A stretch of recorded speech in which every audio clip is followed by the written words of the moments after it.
ఓం నమో భగవతే రుద్రాయ. నత్తిగా మాట్లాడేటటువంటి ఇబ్బందితో బాధపడుతున్న వారు ఈ యొక్క మంత్రం ద్వారా మీకు కొంత ఉపశమనం లభిస్తూ ఉంటుంది.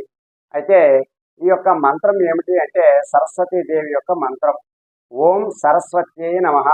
అయితే ఈ మంత్రాన్ని మనం ఏ విధంగా ఆచరణలో పెట్టుకుంటే మనకున్నటువంటి సమస్య అంతా కూడా తగ్గుతుంది అంటే, మీరు ప్రతిరోజు కూడా ఉదయాన్నే నిద్ర లేవగానే సూర్యోదయానికి ముందే మీరు స్నానం చేసుకుని చక్కగా మీరు ఒక గ్లాసుతో నీళ్లు తీసుకుని దక్షిణ దిశగా కూర్చుని ఈ యొక్క మంత్రాన్ని 108 సార్లు జపించాలి.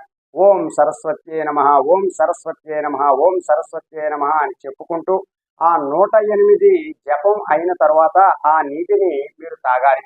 ఇలా మీరు మీకు ఉన్నటువంటి ఈ సమస్య తగ్గేంత వరకు కూడా ఈ పరిహారాన్ని ఆచరించినట్లయితే మీకు ఉన్నటువంటి ఆ నత్తికి ఉన్నటువంటి సమస్య అంతా కూడా తగ్గే